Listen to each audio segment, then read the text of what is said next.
తన చిత్త ప్రకారమైన దయా సంకల్పము చొప్పున యేసుక్రీస్తు ద్వారా మనకు కుమారులుగా స్వీకరించుటకై మనలను ముందుగా తన కోసము నిర్ణయించుకొని మనము తన ఎదుట పరిశుద్ధులమును నిర్దోషులమునై ఉండవలెనని జగత్తు పునాది వేయబడక మునుపే ప్రేమ చేత తండ్రి అయిన దేవుడు క్రీస్తులో మనలను ఏర్పరచుకొనెను.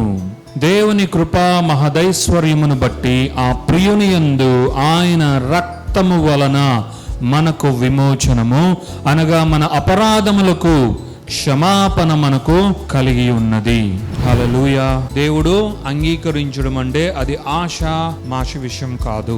ఈ వాక్యంలో చెప్పబడుతున్న ఒక విలువైన విషయం ఏంటంటే, దేవుడు నరకం నుండి, పాపము నుండి, పాపపు శిక్ష నుండి మాత్రమే తప్పించి ఊరుకొనలేదు, కానీ ఏ అర్హత, ఎలాంటి గతి లేని మనలను ఆయన స్వీకరించాడు. స్వీకరించుట అంటే ఇలాంటి స్వీకరణ ఇది కాదు, కానీ పరలోకమందే కానీ భూమి అందే కానీ ఎవరికి లేని ఆ స్వీకరణను దేవాతి దేవుడు మన పట్ల చూపించాడు. అంతగా మనలందరినీ స్వీకరించి ఆయన కౌగిలిలో చేర్చుకున్నాడు. ఆయన స్వీకరించాడు కాబట్టే మనము కూడా ఆయనను మన తండ్రిగా, మన రక్షకునిగా, మన విమోచకునిగా, మన ప్రియుడైన, మన ప్రభు అయిన యేసుక్రీస్తుగా, మన ఆదరణకర్త అయిన పరిశుద్ధాత్మ దేవునిగా, మన మహోన్నతుడైన బోధకుడుగా, సమస్తమును సృష్టించుటకైనను శక్తి కలిగిన పరిశుద్ధాత్మునిగా మనము కొనియాడుతూ ఉన్నాము, కీర్తిస్తూ ఉన్నాము. దేవత దేవునికి మహిమ, ఘనత, ప్రభావం కలుగును గాక. హల్లెలూయా. అందుకే దేవుని వాక్యం అంటుంది, మనలను స్వీకరించుటకై మనలను తన కోసము ముందుగా నిర్ణయించుకొని. ఇది దేవునికి అత్యంత ప్రీతికరమైనది. మనల్ని స్వీకరించడం అన్నది దేవుని దృష్టిలో ఫస్ట్. సీఎం మైండ్లో ఏముంటుందిరా ఫస్ట్ అంటే ఆయన కుమారుడే ఉంటాడు.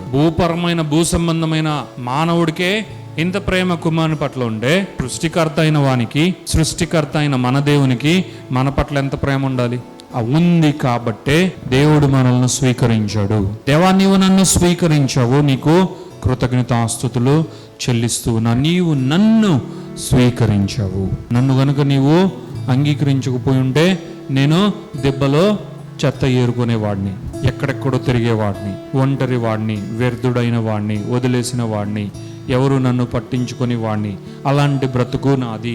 అలాంటి స్థితిలో ఉండదగిన వాడను. తప్పిపోయిన కుమారుని కన్నా ఘోరమైన స్థితి నాది. కానీ నన్ను నీవు వెదకి రక్షించావు.